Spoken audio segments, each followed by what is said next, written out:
Initially, when I first heard that I had to reapply to get my bridge card by April 1st, I was kind of like devastated because of the fact that, I'm already coming into this school with a low income, and the bridge card was basically something for me I can rely on, especially with dealing with groceries. No, I don't have a bridge card, but I do agree with the new regulations because I think students are taking advantage of the system, and essentially these are taxpayers' dollars going towards students who don't necessarily need the bridge cards, and the new regulations will help reduce the number of students abusing the system. If they're just doing it for all students altogether, I think that's a little unfair because some students support themselves and some students are supported by their parents.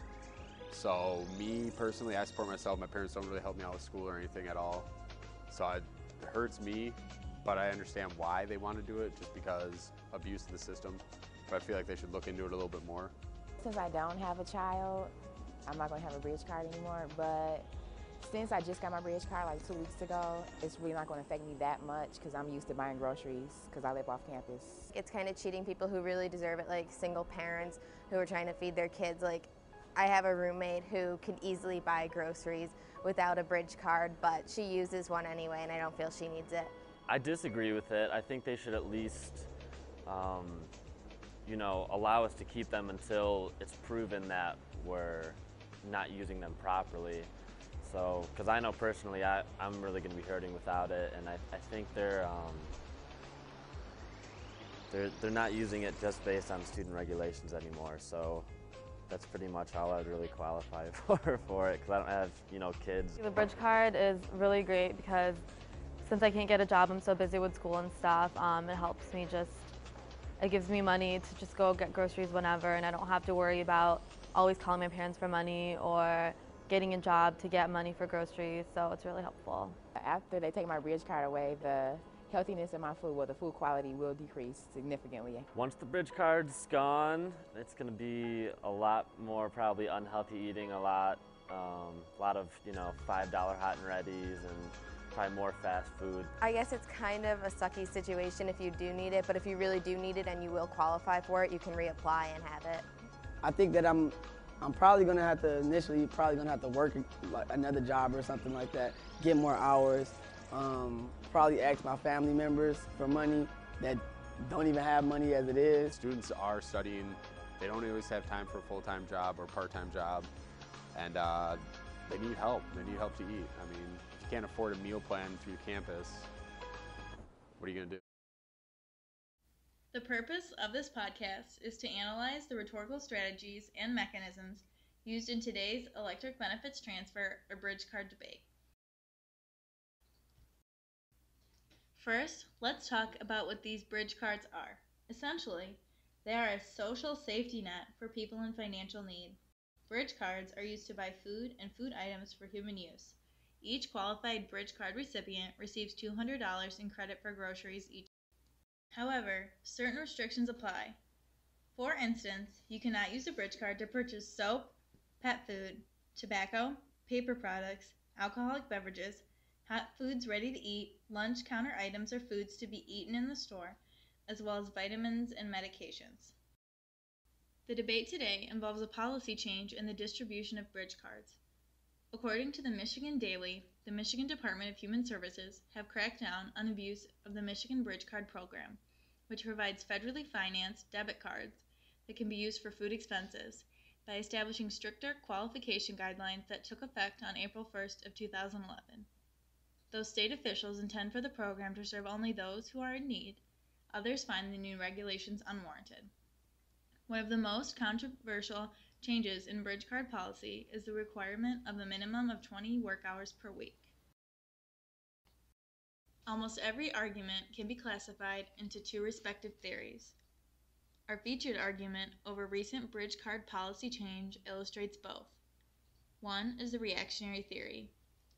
Those who take the stance of a reactionary feel the contemplated action of bridge card policy change will bring disastrous consequences. The other theory is the progressive theory, and those who take this stance, in contrast, feel that to not take any action in terms of bridge card policy would also bring disastrous consequences. For example, with the cost of tuition on a constant incline, students feel they need more than just financial aid to attend universities. Students who felt this way, but were stripped of their entitled $200 monthly allowance, took a reactionary stance. They felt the new regulations had brought them unwanted struggles and thus lobbied for no change to occur. On the other end of the spectrum was a local small business owner we interviewed. He felt that students are not and should not be entitled to bridge cards. In his words, "Everyone has to earn their living. I see no sense in my tax dollars being wasted supporting college kids who spend their money on partying instead of basic necessities." This is a clear example of a progressive theory, and that disastrous consequences would surely come if the policy was not changed. It is helpful to first understand reactionary and progressive theory to help draw the line in who takes what side in the argument. However, we aren't simply interested in which side people choose. Instead, we are mostly interested in how these arguments are formed. We will observe the claims, support, and warrants of each argument and analyze the appeals. The most revealing method in analyzing these arguments is to understand what kinds of appeals are made, and so we organize our analysis in order of the types of appeals used. Many participants of the bridge card debate employ an appeal to fairness, which can be considered an appeal to both logos, otherwise known as logic and reason, and an appeal to pathos, otherwise known as emotion and feeling. For instance, during an interview with a local real estate broker, we found appeals to fairness were abundant. The interviewee claimed that students didn't deserve bridge cards because the government should not and cannot afford to give handouts to students who are being supported by family members and are capable of obtaining jobs to help themselves. According to this real estate broker, the bridge card should be reserved only for those in extreme circumstances, certainly not college students. The appeal to fairness here is warranted by the belief that on average, college students have a far better socioeconomic status than do the typical bridge card recipients. It is unfair, according to the real estate broker, that taxpayers must support a broken system that fosters abuse. His appeal, in turn, fosters a progressive stance, in that he demands the system be reformed, for he fears the personal financial consequences of doing otherwise. Another example of an appeal to fairness comes from the Michigan Daily Opinion page, where an anonymous writer proclaimed that students should not be applying for bridge cards because there are people far less fortunate than they are. According to this author, if the program is abused by greedy college students, the program may be cut altogether, which in turn could bring more harm to those who really need it.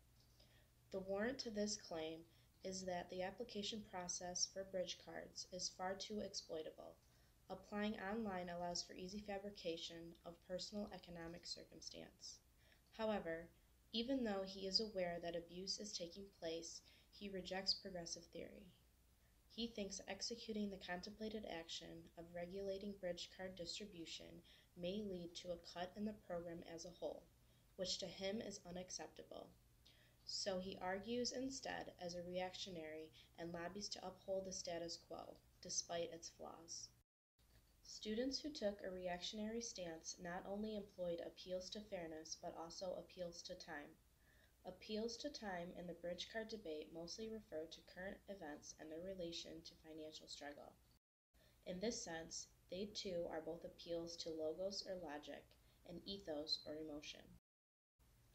They claimed that, due to their current personal economic status or the economic status of the nation at large, they should be warranted aid in overcoming these trying times from the government.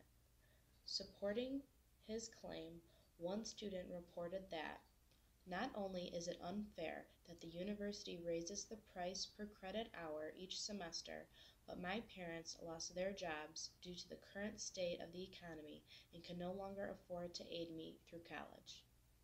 It's hard for me to keep my grades up because I had to pick up another job to pay for food too." Those supportive of the restrictions use the argument appealing to the current time as a crisis.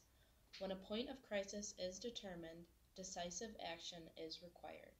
In this argument, the current economic recession is the crisis, and if steps were not taken to overcome the crisis and save our government from unnecessary spending, then the dilemma would only get worse.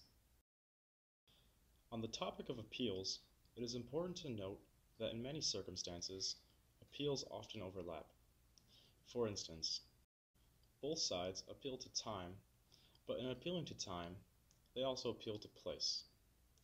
That is to say, that the appeal to time as a crisis or time as a journey involves a metaphorical connection of time with place.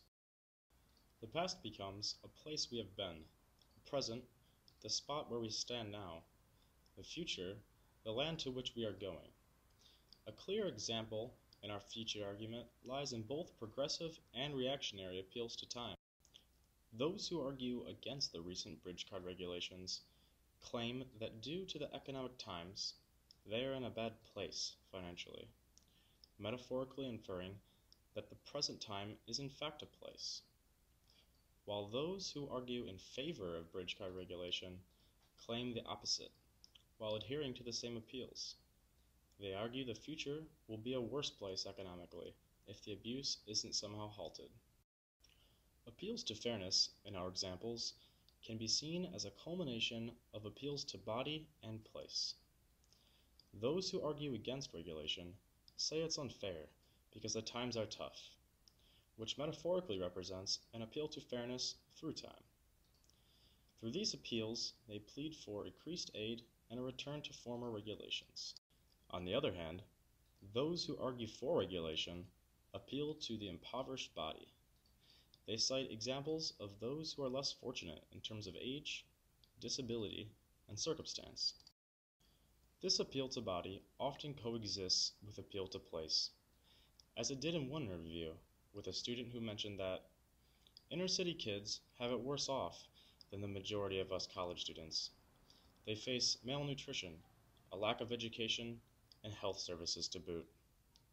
They have a lot to worry about, on top of when and what they are going to eat next, inferring that the location of inner city somehow correlates with impoverishment, which signifies an overlap of appeals to body and place. In concluding the podcast, let's review. In this debate over bridge card policy, there appears to be two opposing forces: those who are against the new policy, or the reactionary theorists, and those who are for the new policy, the progressive theorists. Aside from a few outliers, both fields of theory seem to have cohesive ideologies. The reactionists claim they deserve aid and, I quote, "The state has a responsibility to take care of those who have fallen on hard times, and welfare programs are a necessary way of helping the less fortunate."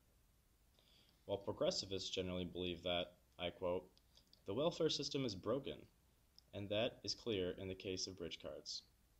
There has been abuse and the program should be cut. Only those in extreme circumstances should be given something for nothing, not college students. Essentially, it is not unlike the argument of the political left, who supports welfare, and the political right, who desires welfare cuts and reform. This has been Understanding the Bridge Card Debate with Maud Campbell, Maria Daskas, and Kyle Simon. We hope this was insightful and that you enjoyed our podcast. Thank you, and until next time.